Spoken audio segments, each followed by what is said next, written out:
आप सभी को मेरा नमस्कार।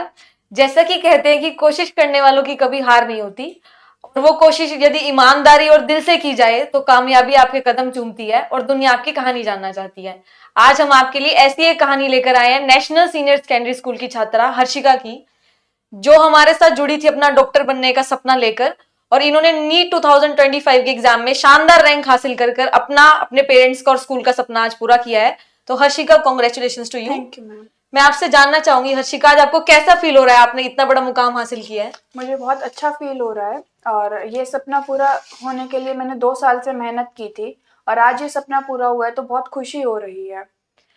हर्षिका, आपके पेरेंट्स का कैसा रिएक्शन है, जो 2 साल आपके साथ नीट के एग्जाम की तैयारी के लिए हर अप डाउन में आपके साथ खड़े रहे थे, तो उनका कैसा रिएक्शन है? मेरे पेरेंट्स का बहुत ओवरवेलमिंग रिएक्शन था। वो बहुत मेरे से भी ज़्यादा खुश हैं क्योंकि उनका जो मेहनत थी, उनकी जो सपना था वो आज पूरा हुआ है। हर पेरेंट्स यही चाहता है कि उनका बच्चा खुश रहे, उनका बच्चा अपने लाइफ में कुछ अच्छा करे और आज मेरे पेरेंट्स को बहुत खुशी है कि मैंने कुछ अच्छा किया है।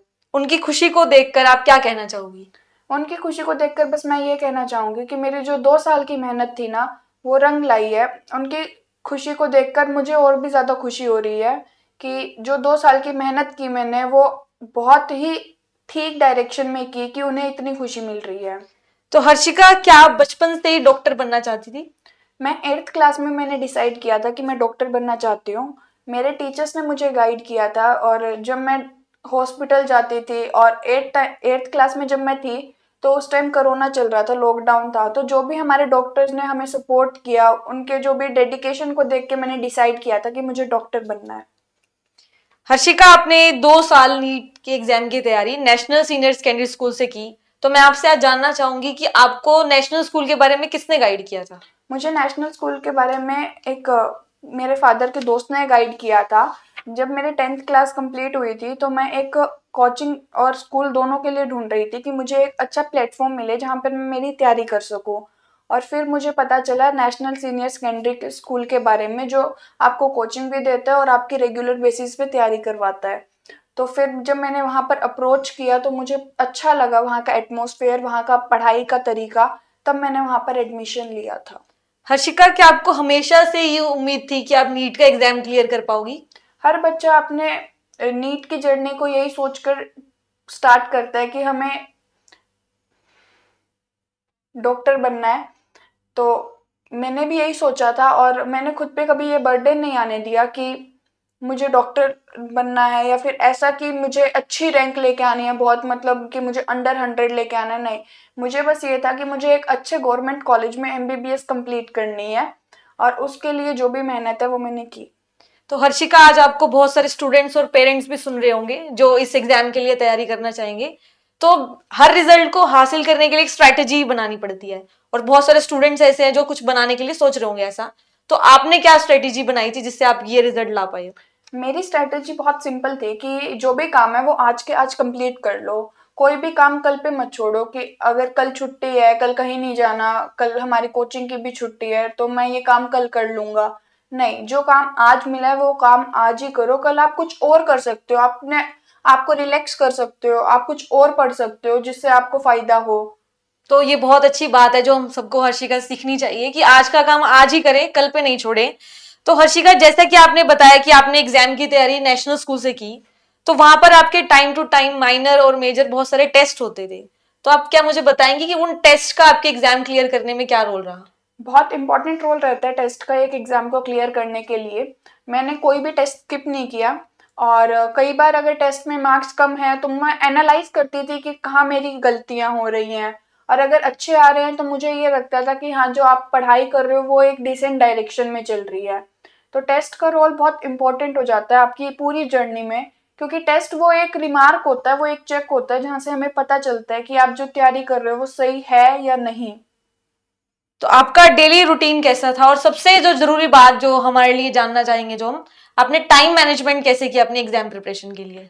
टाइम मैनेजमेंट बहुत सिंपल था कि मैं किसी सब्जेक्ट को ऐसा नहीं था कि मुझे अगर एक सब्जेक्ट है मुझे 4 घंटे देने हैं। नहीं, मैं उस सब्जेक्ट के कुछ टॉपिक्स या चेक पॉइंट्स बनाती थी कि मुझे इस सब्जेक्ट के ये टॉपिक कंप्लीट करने हैं, इतने क्वेश्चंस करने हैं।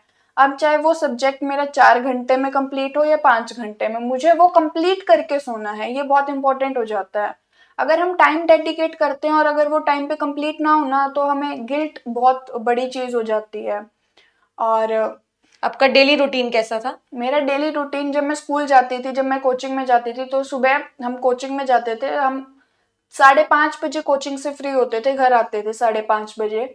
उसके बाद मैं थोड़ा सा रिलैक्स करती थी, जो भी थकान है वो मिटाते थे। उसके बाद मैं 8 बजे पढ़ने बैठती थी, और 8 से 1 बजे तक रात को जो भी कोचिंग का काम होता था वो कंप्लीट करके सोती थी। मैं कोचिंग का काम घर पे बहुत कम लेके आती थी, मैं कोचिंग भी सारा जो एक्स्ट्रा या फ्री टाइम था मैं वहीं कंप्लीट कर लिया करती थी। और जो भी रिवाइज रिवाइज करने का बहुत इंपॉर्टेंट रोल होता है, तो मैं घर आके रिवीजन पे ज्यादा जोर देती थी एज कम्पेयर टू कि नया टॉपिक पढ़ लो। तो रिवीजन बहुत इंपॉर्टेंट है। अगर बात की जाए स्पेशली आपके सब्जेक्ट्स की, तो फिजिक्स के लिए आपने कैसे प्लानिंग की? हमें फिजिक्स मिस्टर सोनू मलिक ने पढ़ाया था, और उनका पढ़ाने का तरीका बहुत अच्छा था, बहुत ही इंटरेस्टिंग तरीके से वो पढ़ाते थे। वो उन्होंने जो एक टॉपिक पढ़ा दिया वो हम अच्छे से याद कर लेते थे, हमें वो भूलना नहीं पड़ता था, वो अच्छे से कॉन्सेप्ट पढ़ाते थे। और वो ऐसे रियल लाइफ एग्जांपल्स दे के पढ़ाते थे कि हमें ना सोचना नहीं पड़ता था कि इसमें क्या है कैसे है, हमें बहुत अच्छे से और इंटरेस्टिंग वे में फिजिक्स समझ में आती थी। अगर आपका कोई डाउट क्लास में रह जाता था तो टीचर्स आपको हेल्प करते थे पढ़ाने में, सॉल्व कर देते थे आपके हाँ, डाउट्स? मेरा अगर कोई भी डाउट है, जैसे या तो मैं उस क्लास पे बीच में पूछ लूंगी, या अगर टीचर को, अगर वो टीचर कोई टॉपिक पढ़ा रहा है तो मैं क्लास एंड होने के बाद उस टीचर से पूछ लेती थी। और जब भी फ्री टाइम मिलता था मैं टीचर्स के पास चली जाती थी, वो मेरा कोई भी डाउट है वो क्लियर कर देते थे। और अगर फिर भी मेरे को अगर कोई डाउट रह गया, मैं घर पे पढ़ रही हूँ, मुझे डाउट आया, तो मैं उन्हें डाउट भेज देती थी, वो उसी टाइम क्लियर कर देते थे। हर्षिका, आपकी हॉबीज क्या क्या है? मेरी हॉबीज पेंटिंग करना है, साइकिलिंग है, और समटाइम्स डांसिंग। तो जैसा कि आपने हर्षिका से सुना कि इनकी हॉबीज पेंटिंग, साइकिलिंग है, ये सोशल मीडिया से काफी दूर रहती हैं, ये मोबाइल का यूज बहुत ही कम करती हैं, जो कि आज के टाइम में हमारे पेरेंट्स के लिए सबसे बड़ा चैलेंज है कि कैसे अपने बच्चों को सोशल मीडिया से दूर रखा जाए। तो हर्षिका, मैं आपसे जानना चाहूंगी कि इसके बारे में आप कुछ सलाह देंगे पेरेंट्स को कि कैसे वो अपने बच्चों को सोशल मीडिया की डिस्ट्रैक्शन से बचा सके? पेरेंट्स से ज्यादा इम्पोर्टेंट रोल रहता है बच्चों का खुद का, कि हमें सोशल मीडिया से दूर रहना है। पेरेंट्स चाहे बच्चों को कितना बोल लें, लेकिन सेल्फ कंट्रोल बहुत इंपॉर्टेंट चीज होती है। पेरेंट्स बच्चों को कितना भी बोल लें, लेकिन जब तक बच्चे को ये नहीं होगा ना कि मुझे कुछ करना है, मुझे शायद ये फोन नहीं देखना चाहिए, पेरेंट्स से कुछ बोल लें, पेरेंट्स की बात को तो आजकल बच्चे ना ये ले लेते हैं कि हमें कुछ बोल क्यों रहे हैं। तो पेरेंट्स को भी ये होता है कि हम बार बार ना बोल रहे, क्योंकि बच्चे सुनते ही नहीं है पेरेंट्स की। तो सेल्फ कंट्रोल बहुत इंपॉर्टेंट हो जाता है, और फिर पेरेंट्स को बहुत अच्छे से प्यार से, मतलब ऐसे करना चाहिए कि उन्हें ज्यादा गुस्सा ना करे, उन्हें शांति से बैठ के समझाएं कि ये जो सोशल मीडिया ये अच्छा नहीं है उनके लिए। और इसके अंदर हम अगर नॉलेजेबल चीज ले रहे हैं तो पेरेंट्स भी हमें ये करेंगे कि हाँ कुछ नॉलेज गेन कर रहे हैं। लेकिन वहीं अगर हम कुछ डिस्ट्रैक्ट हो रहे हैं, कुछ रॉन्ग साइड में जा रहे हैं, तो पेरेंट्स भी हमें रोकते हैं, और हमें खुद भी रोक सेल्फ कंट्रोल रखना पड़ता है कि हमें ये नहीं करना चाहिए। तो जैसा कि आप सभी ने सुना, हर्षिका ने हमें बताया कि जिंदगी में सेल्फ कंट्रोल का कितना महत्व है, और आपके पेरेंट्स आपको जिस भी चीज के बारे में गाइड करते हैं, जैसे कि इन्होंने बताया कि इनके पेरेंट्स इन्हें गाइड किया सोशल मीडिया से दूर रहने के लिए। तो जितने भी स्टूडेंट सुन पा रहे हैं, यदि आपके पेरेंट्स भी आपको गाइड कर रहे हैं कि सोशल मीडिया से दूर रहना है, तो आप भी हर्षिका से कुछ सीख के आप ये बात मान लीजिए। तो हर्षिका, आपको जो स्कूल में study material like modules, DPP assignment मिलते थे, तो उनकी क्वालिटी कैसी थी? जो मॉड्यूल जो डीपीपीज हमें स्कूल में मिलते थे वो बहुत ज़्यादा ही नीट बेस्ड अलाइन थे। वो बस नीट पे फोकस थे। कई बार कई कोचिंग इंस्टीट्यूट के मॉड्यूल्स ऐसे होते हैं कि उसके अंदर ना नीट से ज़्यादा बहुत इरेलेवेंट कंटेंट होता है, लेकिन हमारे स्कूल का जो भी कंटेंट था वो बहुत ज़्यादा नीट रेलेवेंट था, पूरा नीट पे अलाइन था, कि वो कंटेंट पढ़ लिया तो हम नीट में अच्छा रैंक और बहुत अच्छे नंबर लेके आ सकते हैं। और हमें डेली जो भी टॉपिक पढ़ाते थे उसकी डीपीपी और असाइनमेंट दी जाती थी, ताकि हमें पता चले कि हमने क्या किया है और क्या पढ़ा है, और उस टॉपिक का हम कॉन्सेप्ट समझ लें, उसके क्वेश्चंस प्रैक्टिस करें, ताकि एट लास्ट हमें पेपर में क्वेश्चन सोल्व करने हैं। तो जितने ज़्यादा हम क्वेश्चन सोल्व करेंगे उतना अच्छा है। तो इसीलिए बहुत सारे असाइनमेंट्स एंड डीपीपीज हमारे स्कूल में दिए जाते थे। हर्षिका, आपकी प्रिपरेशन में एनसीईआरटी बुक्स का क्या रोल रहा है? बहुत इंपॉर्टेंट रोल रहता है नीट की जर्नी में एनसीईआरटी का, क्योंकि जो नीट का पेपर है वो ज़्यादातर एनसीईआरटी बेस्ड होता है। बायो में अगर हम बात करें तो पूरा ही एनसीईआरटी से पेपर आता है।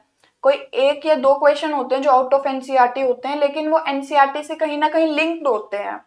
और हमारी केमिस्ट्री में 3 पार्ट होते हैं, physical, organic and inorganic. Inorganic के लिए भी एनसीईआरटी बहुत अच्छी है, मतलब पूरी एनसीईआरटी पढ़ लोगे तो आपकी इनऑर्गेनिक कंप्लीट हो जाएगी। और फिजिकल केमिस्ट्री के लिए भी एक बार एनसीईआरटी पढ़ लो और फिर उसके क्वेश्चंस लगाओ। और फिजिक्स के लिए एनसीईआरटी पढ़नी एक बार के लिए या 2 बार के लिए, कुछ 6-7 चैप्टर हैं जिनकी बार हमें पढ़नी चाहिए। लेकिन फिजिक्स की एनसीईआरटी भी उतना ही इम्पोर्टेंट रोल प्ले करती है, क्योंकि उसमें जो की पॉइंट्स हैं, थ्योरेटिकल पॉइंट्स है, वो भी आते हैं पेपर में। और ऑर्गेनिक केमिस्ट्री के लिए भी एनसीईआरटी बहुत इंपॉर्टेंट है, एक बार उसको पढ़ लें, कॉन्सेप्ट को समझ लें। तो हर्षिका, आपने एग्जाम की तैयारी के लिए बहुत सारे चैलेंजेस फेस किए, जिसमें कि सबसे बड़ा चैलेंज था आपकी बोर्ड की एग्जाम की तैयारी। तो मैं आपसे जानना चाहूंगी, हमारे दर्शक भी सुनना चाहेंगे कि आपने बोर्ड के एग्जाम के लिए टाइम मैनेजमेंट कैसे किया। बोर्ड के एग्जाम के लिए टाइम मैनेजमेंट मेरा बहुत सिंपल था। मैं कभी भी बोर्ड अलाइन नहीं थी, ना मेरे पेरेंट्स का इतना प्रेशर था कि तुझे 95% लेके आने हैं बोर्ड्स में, तुझे इतने परसेंट लेके आने हैं। देवर लाइक कि 75 से ज्यादा आ जाए, इतनी तैयारी कर लो, ज्यादा बर्डन लेने की जरूरत नहीं है बोर्ड्स के पेपर की। तो ना मेरे ऊपर बर्डन था और ना मैंने इतना वो किया। मैंने लास्ट के जब बोर्ड से 1-2 महीने पहले मैंने सिलेबस कंप्लीट करके सिलेबस को पढ़ा था, जिससे मेरे बोर्ड में डिसेंट नंबर आए थे।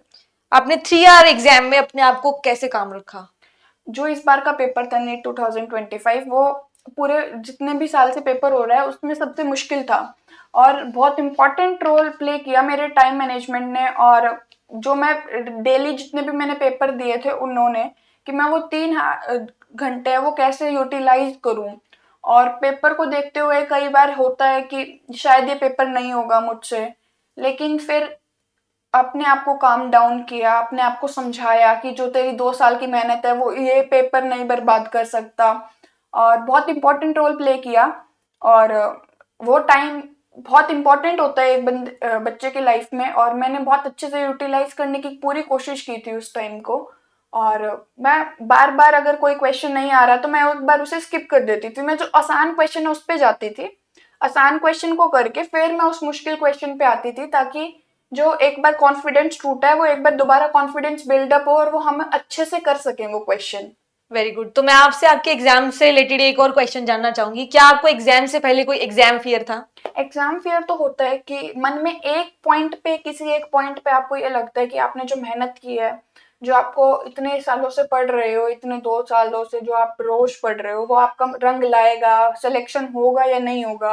और लास्ट के दिनों में तो ये बहुत ज्यादा होता है जब आपका पेपर नजदीक आता रहता है। लेकिन वो अपने आप को समझाना पड़ता है कि ये आपकी मेहनत है, और आपको इतना डरना नहीं है। पेपर है, हमारी लाइफ बर्बाद नहीं कर सकता। अगर ये पेपर नहीं हुआ तो इसका मतलब ये नहीं है कि मेरी लाइफ खत्म हो जाएगी।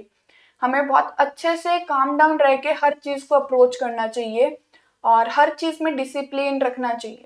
तो फाइनली इतनी मुश्किलों को पार कर कर आपका ये सपना पूरा होना जा रहा है डॉक्टर बनने का, आपकी क्या फीलिंग है, आप कितने एक्साइटेड हो। मैं बहुत एक्साइटेड हूँ, जिस चीज़ के लिए मैंने सोचा था मैं वो करूँगी। अब एमबीबीएस में जाके बहुत अच्छे अच्छे नए नए फ्रेंड्स बनेंगे, नई नई चीज़ें पढ़ेंगे हम, और ज़्यादा नॉलेज गेन करेंगे। फिर हम पेशेंट्स को ट्रीट करेंगे, इससे अच्छी कोई बात नहीं होती कि हम पेशेंट्स को ट्रीट कर सकें, उनकी मदद कर सकें। तो बहुत ही एक्साइटेड है और बहुत ही ज़्यादा खुश हूँ मैं। और नए जो अगले कुछ साल हैं उनके लिए बहुत ही ज़्यादा एक्साइटेड हूँ और चैलेंजेस को फेस करने के लिए तैयार हूँ। तो जीवन में जब भी अंधेरा होता है तो हमेशा हमें ब्राइट साइड की तरफ देखना चाहिए। तो हर्षिका, मैं आपसे जानना चाहूंगी, आपकी लाइफ में ऐसा कौन इंसान था जिसने हमेशा आपको ब्राइट साइड की तरफ देखने के लिए मोटिवेट किया। मेरी लाइफ में बहुत से ऐसे लोग हैं जिन्होंने मुझे हमेशा मोटिवेट किया, स्पेशली मेरे पेरेंट्स, मेरे टीचर्स और मेरे क्लासमेट्स, मेरे स्कूल मेट्स और मेरे फ्रेंड्स। बहुत से लोग हैं जिन्होंने मुझे हमेशा ये करवाया। मैं मेरे दोस्तों से या कभी कभार टीचर से बात करती थी, अगर नहीं हुआ तो क्या होगा, अगर नहीं हुआ तो, अगर मेरे नंबर कम आए तो, वो मेरे को हमेशा बताते थे कि तू मेहनत कर रही है, तू अपना खुद दे रही है, सबसे बढ़िया कर रही है, तो तेरा होगा। अगर नहीं भी होगा तो हम एक और ट्राई लेंगे, हम और मेहनत करेंगे। बट हमें पीछे नहीं हटना, कि हमें ये नहीं करना कि हम गलत डायरेक्शन में चले जाएं, हम तैयारी करना छोड़ दें या हम बहुत ज्यादा अपसेट हो जाएं। उन्होंने हमेशा मुझे मोटिवेट किया, ब्राइट साइड दिखाई कि अगर ये नहीं तो कुछ अच्छा तो होगा। तो ये बहुत ही पॉजिटिव बात है जो हर्षिका ने आज हमें बताई कि we should never give up in life, we should always keep trying whether we get success or not, but we should keep trying. तो Harshika, any message you want to give to parents and students? कोई आप message देना चाहेंगे सभी parents को, बच्चों को? मैं बच्चों को ये मैसेज देना चाहूंगी कि अगर आपको कभी ये लगे कि क्या मेरी ये मेहनत वर्थ इट है, तो अपने पेरेंट्स की तरफ देखना कि वो जितनी मेहनत कर रहे हैं, आप तो उनके सामने कुछ भी नहीं हो। तो हमेशा अपने पेरेंट्स के लिए, अपने खुद के लिए काम करें, किसी और से आपको कोई मतलब नहीं होना चाहिए। और हमेशा मोटिवेटेड रहें, और मोटिवेशन से ज़्यादा हमेशा डिसिप्लिन्ड रहें कि आपको अगर ये गोल करना है तो आपके लिए डिसिप्लिन बहुत इंपॉर्टेंट होना चाहिए। जो काम है वो आप रोज करें, प्रोकास्टिनेशन को जितना अवॉइड कर सकते हैं उतना अवॉइड करें।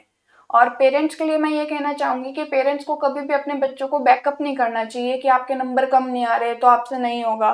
पेरेंट्स को हमेशा मोटिवेट करते रहना चाहिए कि अगर आपने मेहनत कम की है तो बच्चों को बताओ कि आप ऐसे करो। बच्चों को अलग अलग नए नए तरीके बताओ, उन्हें कुछ लोगों से बात करवाओ जो उन्हें मोटिवेट कर सके, उन्हें कुछ मोटिवेशंस दो। कभी भी पेरेंट्स को ये नहीं करना चाहिए कि तुमसे तो नहीं होगा, क्योंकि अगर बच्चे को ये कह दिया जाएगा ना तुमसे नहीं होगा, तो वो बच्चा और ज्यादा घबराएगा और वो फिर तैयारी में उसका मन ही नहीं लग पाएगा। तो हमने आज बहुत सारी बातें जो हर्षिका से सुनी और सीखी भी कि हमें हमेशा कोशिश करनी चाहिए, माँ बाप को अपने बच्चों का बहुत सपोर्ट करना चाहिए। तो congratulation Harshika, and thank you so much for sharing your journey with us. Thank you ma'am.